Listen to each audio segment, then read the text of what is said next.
They say this is a big rich town, yeah, and I just come from the poorest part. Bright light, city life, I gotta make it, this is where it goes down. Oh, yeah, come up hard. Legal or illegal, baby, I gotta make it. Hey guys, what is up again, YouTube world? It is your girl Dana Monet here to recap once again Starz' amazing hit show Power Season 3 Episode 5. And let me tell you, Episode 5 was the shit. I was like on the edge of my seat the entire time. I was like this, oh my god, like it was definitely the best episode of the season, but it's arguably the best episode of Power, period. Like, it was, that episode was game changing. It's always a turning point on the 5th episode of this series, and they definitely did not disappoint. So without any further ado, I'm gonna go ahead and get into this review. Okay, so we start off the episode in Tommy's apartment, and he's like scraping his gun up against the windowsill, like thinking, losing his mind, trying to make sense of everything that's been going on. And him and Holly are having a conversation about whether Lobos was actually the one who attempted to kill Tommy from the previous episode. And Holly says, you know, what do you think he's going to do when he learns that you're still alive? Because she thinks that that was an attempt by Lobos.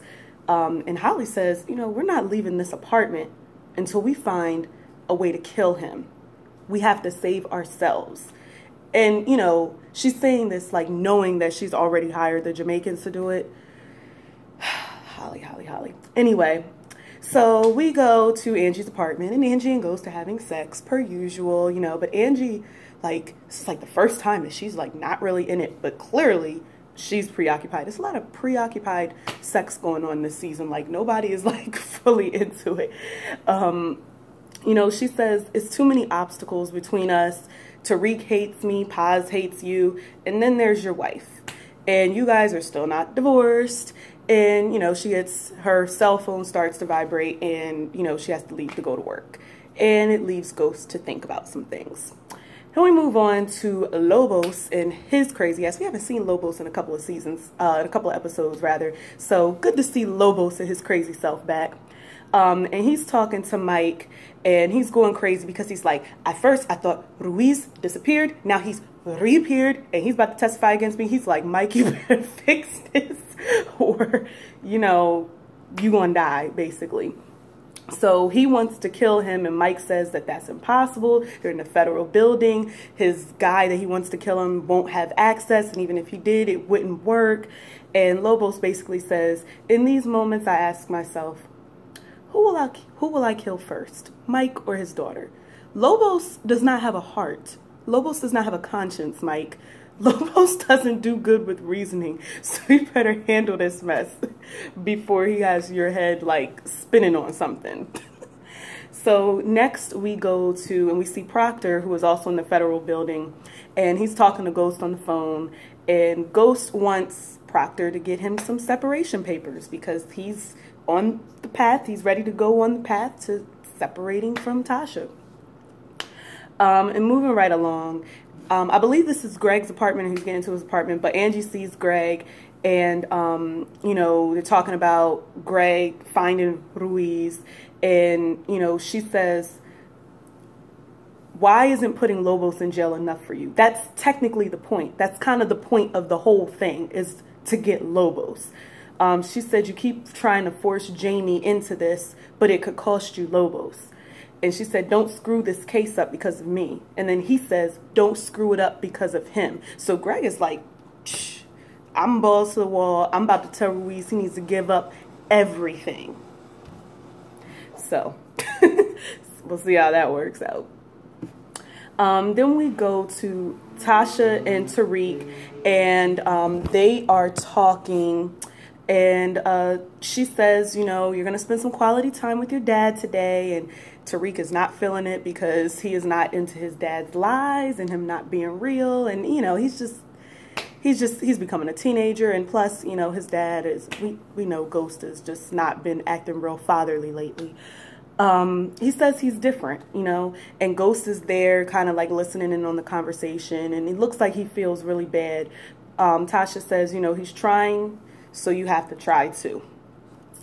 So now we're back at the Department of Justice in the federal building, I'm assuming, and Angie wants Ruiz to confirm. They're speaking, you know, amongst each other. She's speaking amongst her colleagues on the task force. She's saying she wants Ruiz to confirm his meeting with Lobos, but Greg is still pushing and pining and probing to give up the entire organization. Collins, who is Mike's boss, likes the idea. Obviously, Angie doesn't agree, and low-key, Mike don't either. Collins agrees to see if Ruiz can give up the whole organization. So he agrees to let them try, see what happens. Now we're back at Tommy's apartment. And Holly and Tommy are talking again about why he hasn't killed Ghost. And then there's a knock on the door, and Tommy goes to the door where he got his gun by the peephole because he ain't playing. And it's his mom at the door. So we get to see Katie Egan again. Good times. So she says her mortgage is past due and she needs some money, honey. She is not for this, you know, delinquency stuff. She's like, Tommy, I know you got this money up in here. Give me my money. So she finally meets Holly. And she doesn't like that Holly is wearing her mother's ring. And, you know, she says that she's not leaving the apartment until she gets her checks. And Holly is really not here for this because she wants it to just be her and Tommy in there so they can figure out, you know, how and when and where they're going to kill Ghost, even though she got the whole thing set up in the first place for him to be dead, or be killed rather. All right, so now in the next scene, apparently it is take your child to work day because Ghost has brought Tariq with him to the club. I don't know if it's Truth or Verbatim. I think it's Truth because Truth looks bigger. So Ghost is putting him to work so that he could earn some courtside basketball tickets to, I guess, a Knicks game. And he introduces him to Dre. Ghost introduces Tariq to Dre. And Dre tries to talk to Ghost, like, I got something to tell you. But, of course, Ghost always blows anybody off. Anytime somebody needs to talk to them about something important, he's always blowing them off. So that's usually the scenario with that. Now we are back at the federal building, and Proctor is, you know, getting in the elevator and is told that a high-value federal witness is there, and Proctor sees Ruiz. And then he sees, you know, Angie about to go into a room with Ruiz, and he sees the elevator door close, and he is like, what the fuck? What is Ruiz doing here? He's supposed to be gone. He's supposed to be banished into thin air. So Colin stops Angie from going into the room, and she's like, oh no, I gotta be in there. I gotta see what they're about to say about Ruiz. And Sax and Greg are talking to Ruiz and Ruiz's attorney. And I just gotta tell you, Ruiz's attorney is on his shit because Ruiz's attorney is not having none of this crap. So, you know, they give them files to review, and Ruiz and his attorney don't agree with them as far as giving up the entire organization. They only agreed to giving up Lobos, but Sax and Greg want Ruiz to work with them as a criminal informant. And his lawyer says that, I don't know why y'all want us to do this. This is basically, you know, it's like this is incompetence. I don't know if this is incompetence or extortion. And I'm choosing to be left alone with my client so we can, you know, discuss this or whatever. So next we are, I believe we're back at Truth, and Proctor is telling Ghost that he saw Ruiz at the federal building, and he thinks that he made him disappear. And Proctor's like, yeah, he was there. And Proctor says he's gonna snitch. The question is on who? You know, said it could be bad for Lobos, but it could be worse for you. You know what I mean? So he says, Angie, you know, Angie didn't warn you at all. You know, he says, you know, he got the separation papers that he asked from earlier. He's like, you still want these? I mean, you know, if she not down for the cause, I mean, what's the point in having her tag along? You know what I mean? So we go back downstairs, I believe, and Dre is talking to Tariq while it looks like they're washing the wine glasses or something, washing the dishes a little bit, and says, Tariq talks to him about him getting suspended from school, and Dre is like saying how everybody in the hood used to get in trouble and stuff like that. Dre talks to him about his daughter, and he doesn't want her to grow up the same way he did. And you know, Tariq asks him if he knew Sean, and he talks about, you know, how Sean died, and he feels like his dad didn't care, but Dre assures him that his dad did care. I was with him when he found out, and he was real, you know, broken up about it. So next we are going back in Tommy's apartment. Holly is over there getting some text message from the Jamaicans. And of course, Katie Egan is in there, and she says she needs to pick me up. She needs to do some lines. Oh my goodness. And she and Tommy are doing lines together. Like, they literally did them in sync. They went, like, I was like, what in the world? Like, I thought it was bad the first season when they went back to back, and then they all, you know, like mother like son, I guess. And then another person knocks on the door, and of course, Tommy gets up with his gun again because he's about to shoot somebody at any given moment. And then it's Tasha, so he's like, okay. And, you know, she tells Katie that Ghost moved out.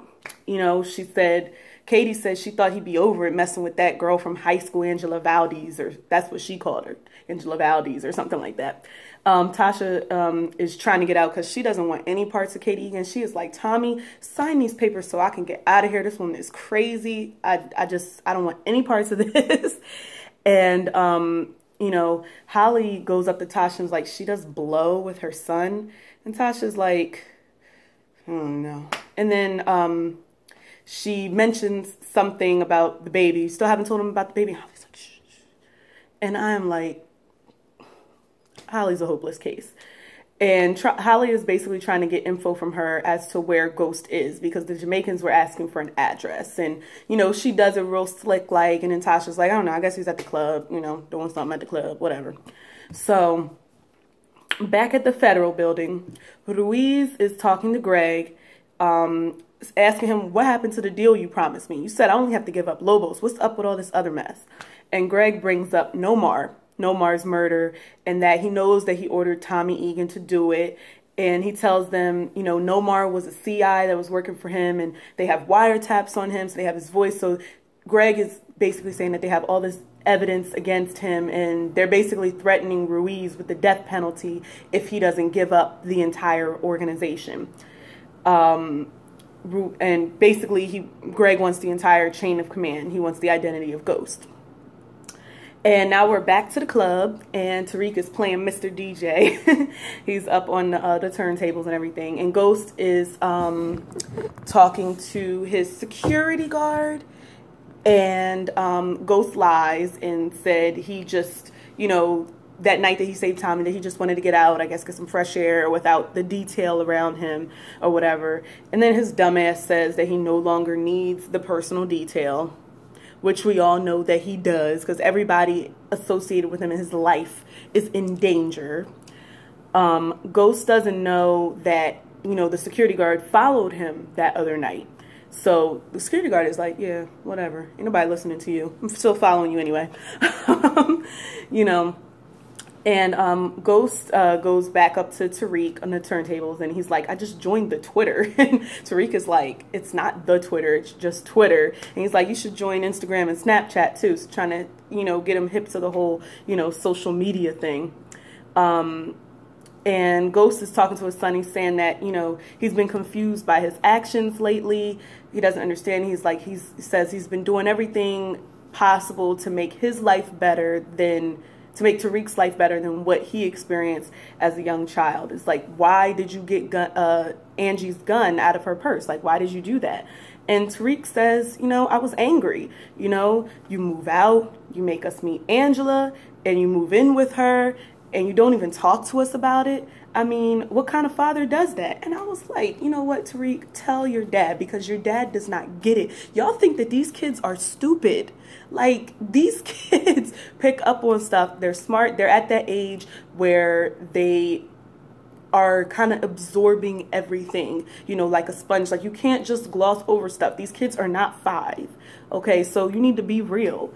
And, you know, Ghost admits that the way he handled it was wrong, obviously. And he does apologize. And Tariq, you know, goes to give his dad a hug and gives him a hug for about 4 seconds. And then, you know, Ghost thinks that he's ready to pull back. But no, Tariq wants a hug. He wants a hug from his dad. He wants a good, nice, big, strong hug. Like, don't you let me go. It's like a don't you let me go, daddy type of hug. So I was like, give him a hug, Ghost. That's your son. Shit. Has he ever given his son a hug like that?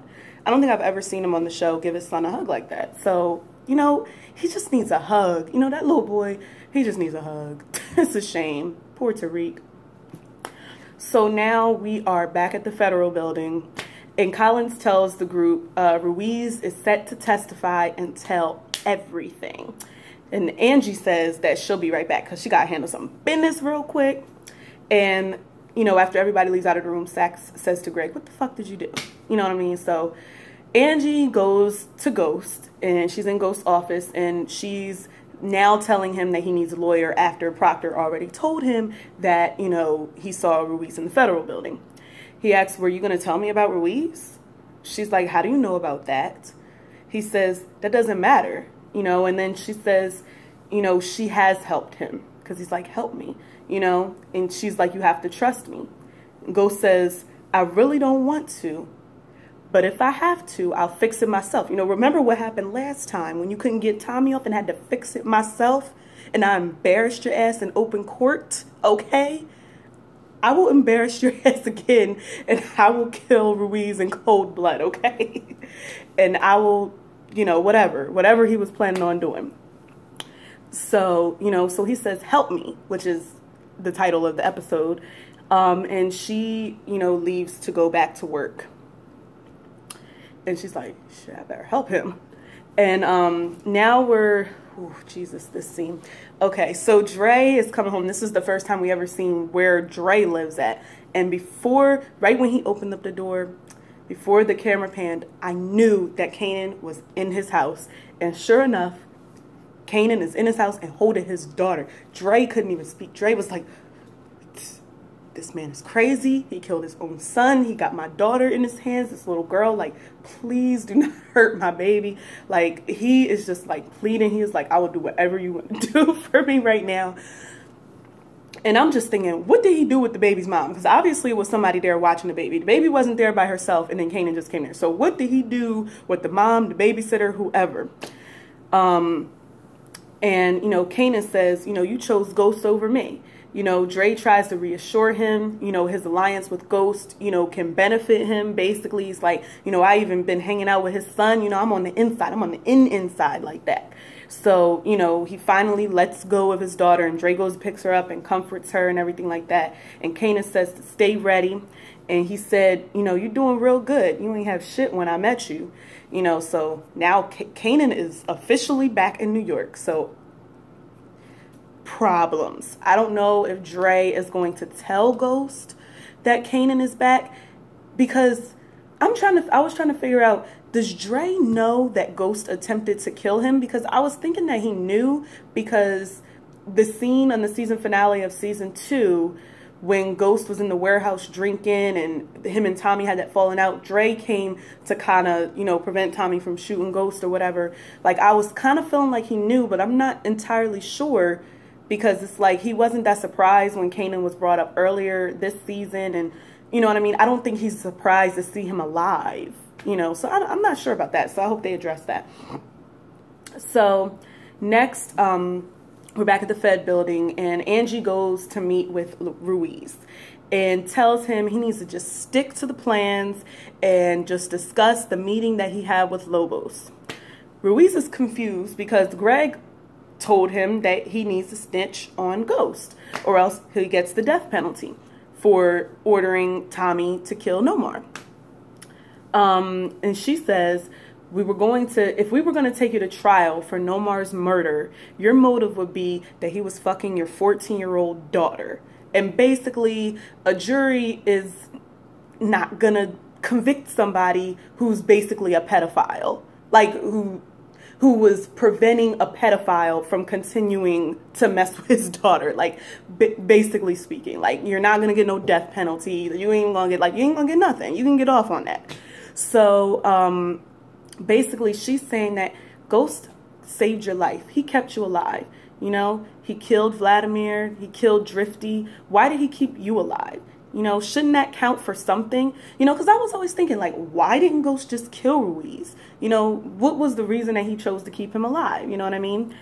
And she was like, you know what to do. And as she was leaving, he calls her a witch, which is bruja in Spanish.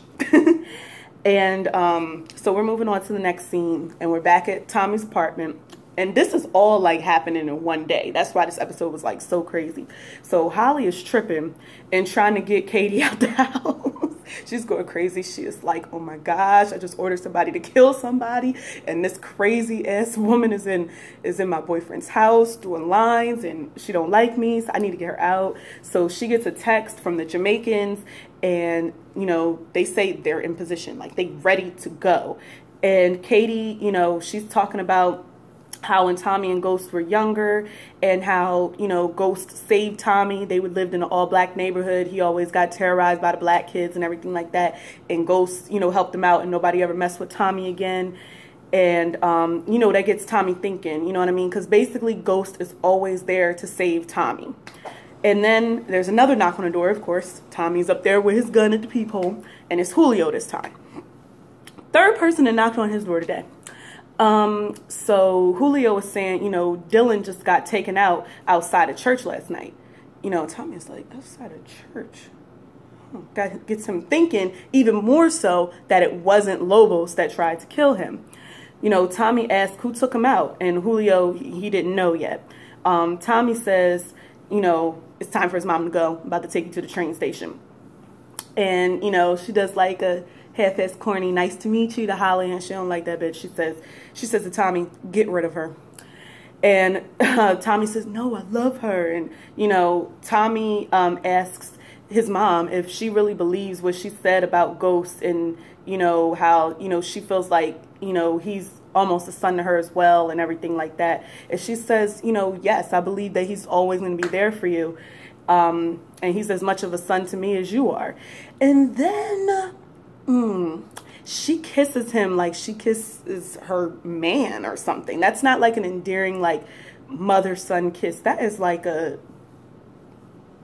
romantic. It was just like having me crawling on the inside. It did not give me good vibes at all, seeing them kiss each other. Like, ew. Like, Holly was looking at them like, ew, and I was like, oof, this is nasty.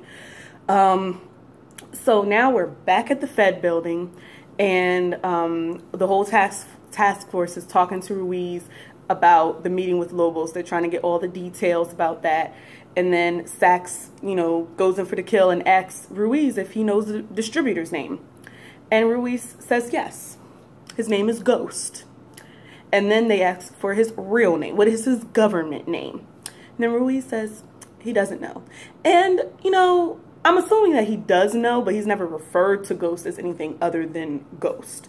But, you know, he's a smart guy. I'm sure he knows who James St. Patrick is. But, of course, he don't have to say, he don't have to admit to it. Ruiz's attorney repeats what Angie said about, you know, the Nomar murder, you know, saying that his motive was clear. And Collins is like, this is some bullshit. We'll just take Lobos. We don't need all that other stuff. Y'all reaching. Y'all doing too much. So Lobos it is.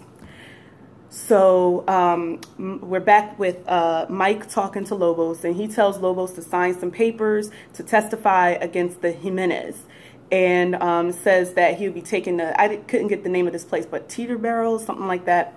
And basically he's being moved from New York. So he's leaving that place, which makes Lobos happy, and apparently Mike got him hard, because we know Lobos likes his little coconut. So, but Lobos apparently is happy, I guess, you know, for the time being. So we'll see how long that lasts. And now we're back home with Tommy at Tommy's apartment. And, you know, he comes back home and he tells Holly that he says Dylan and the Koreans were actually the ones who tried to kill him. And he believes that Ghost shot them to save him. And he's like, I need to talk to Ghost. I need to sit with him face to face. You know, we need to have a conversation. And Holly says it doesn't change that Lobos still trying to kill us. You know, Tommy wants to talk to Ghost, but Holly, you know, doesn't want him to get hurt because she knows that she already ordered the hit and they are in position to do it. And while this is happening, Ghost and Tariq are riding in, you know, in the car or whatever, and he hears something and Ghost gets out to see what it is and to see what's wrong. And he sees the Jamaicans and they there with their machine guns. They are ready to fire. And he just got his little, you know, handgun, whatever. And, you know, it's like, it's 3 against 1. Like he's done for. And he looks back at his son and he thinks he is done for. And, you know, we switch back to Tommy in his apartment talking to Holly. And she says she did what he should have done a long time ago. She says, you weren't going to protect me. So she admits to hiring the Jamaicans and says it's too late for him to warn Ghost. And you know, Tommy is like, don't you say that, Holly. I love the way he says Holly. Holly says, don't you see what I did? Don't you see that I did it for us? And then, you know, she slaps Tommy. And I'm like, death wish. And, you know, we back to, and I don't know if this is exactly in chronological order, so don't kill me, but I'm trying to, you know, do this whole, like, back and forth thing. I didn't write it right, so forgive me. But, so we're back by Ghost's car. And, you know, the Jamaicans and Ghost, they have a stare down. And right before, I guess, they're about to shoot him, the Ghost security guard and his people popped them. Just popped them. Pop, pop, pop. Bam. So Ghost saved Tommy last week. His security guard saved him this week. And he's like, get out of here. Get out of here. You didn't need me? Motherfucker. You and your son was about to die. Boy, you need me. Bye. Ain't nobody got time for Ghost to can handle everything himself. Like, it's just so much. And Tariq didn't even know that anything was going on. He had his Beats by Dre on. And he was just listening to his music. He never knew there was prom. So we go back into Tommy and Holly's apartment. And she is like, she feels she saved both of their lives. She said she saved both of our lives, and she's like, you're going to kick me out? And he says you had him killed behind his back. And he doesn't like that. And I've been trying to tell Holly through the TV that you need to be straight with Tommy, because Tommy is crazy, but she don't listen to nobody. And then he starts to choke her, and, you know, she kicks him in the balls. And then Holly says, you can't do anything without Ghost. You can't live without him. And now that he's dead, you don't exist. And that just sends Tommy into overdrive. He just like becomes like the Incredible Hulk or something. I'm like, oh my gosh.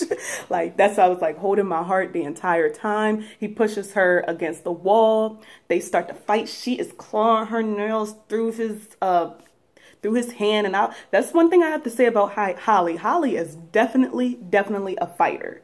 Like, for real. Literally and figuratively, she is a fighter.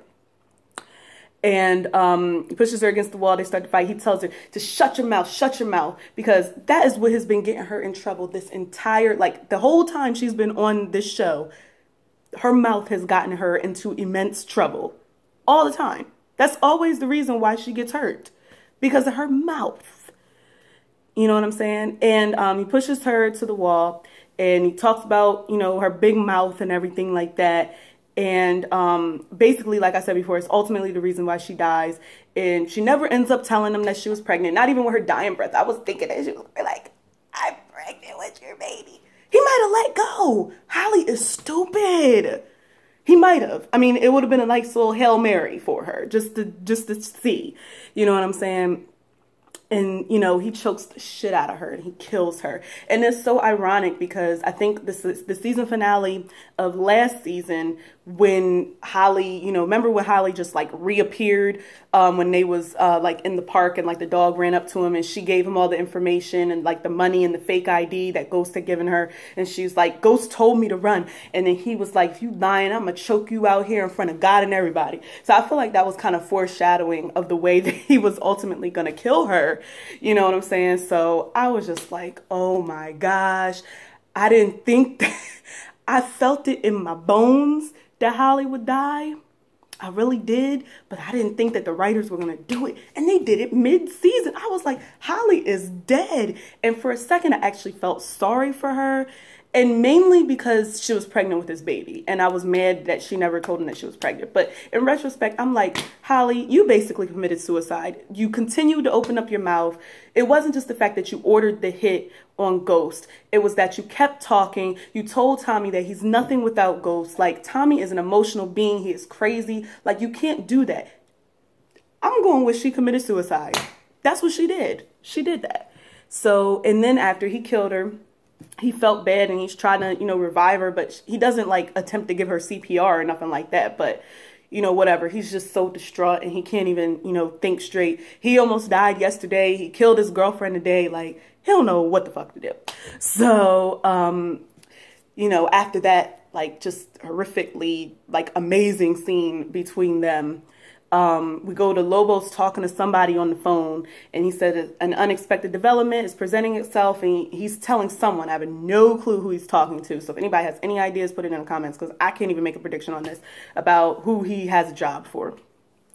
And Mike gives the papers to Angie that he had Lobos sign about the transfer and everything like that, and he says this is a good thing, and we're getting another big fish, the Jimenez. And now, Ghost is back at Angie's apartment looking completely distraught. He is like, who in the entire fuck tried to kill me? Like, I don't even know what's going on. How did the security guard even know I was going to be there? I told him to stop, but thankfully he was there so my son didn't die. Like, he just can't even think straight. And then he's like, I hope Angie came through, because if she don't, I'm about to choke her.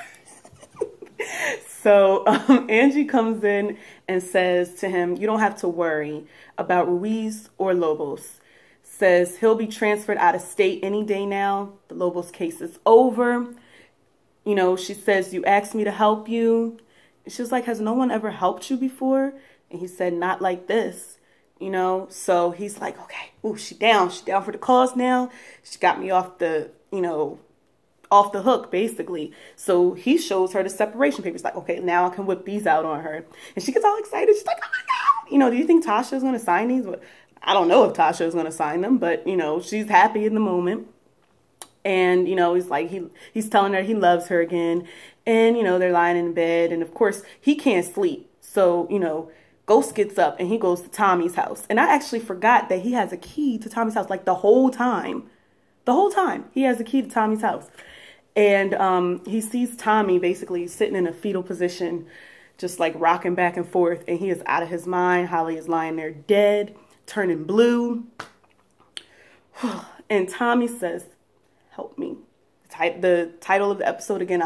Well, they always say the title of the episode usually in the show. But like I always pay attention to it because I like to see how it, ties in and everything. So, the fact that...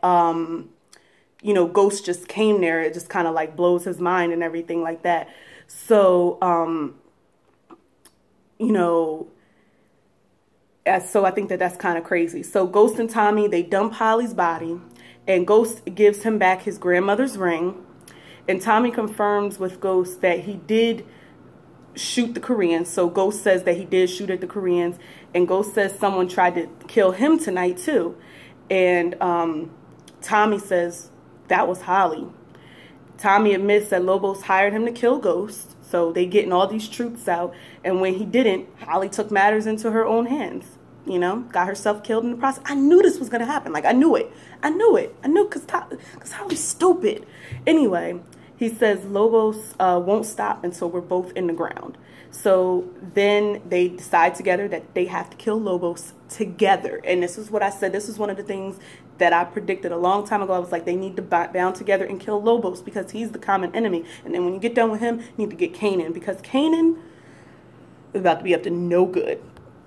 But whoo, that episode was like literally like had my heart thumping like the entire time. And I love that the whole episode was done in one day. Like I love like when they do stuff like that.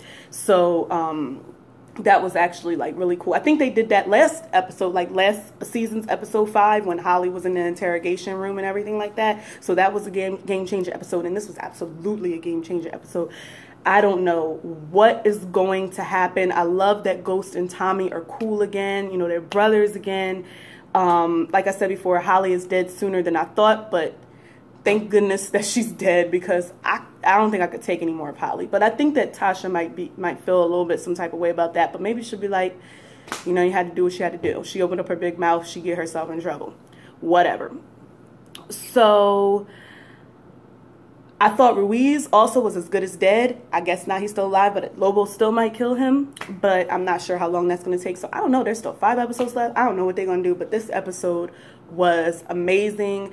Angie came through in the clutch. Greg was clutching his pearls or whatever. I low-key wanted Greg to kind of win, but I knew that if Greg won, a lot of people would lose. And it's not just about Angie losing. You know, it's about potentially Ghost getting locked up and that affecting Tasha and that affecting their kids and everything like that. So as much as a lot of people don't like Angie, you know what I mean? Essentially, even though she's just protecting Ghost, by protecting Ghost, she is protecting a whole family, essentially. Do you know what I'm saying? Because we know anytime Tasha and Angie come in contact with each other, Tasha's going to think, is he dead or is he in jail? So she's like, I can't let that happen. You know what I mean? The least I could do is keep him out of jail, you know, and try to keep him alive if I can. So, but this episode was great. It was the best episode of the season, possibly the best episode of the series. Maybe. Well, this was a really good episode. So Holly is finally dead. So I shouldn't be happy about somebody dying, but Holly, she had it coming to her. I tried to root, like I was trying to, but she just brought it upon herself. So pour some out for Holly. R.I.P. Peace out.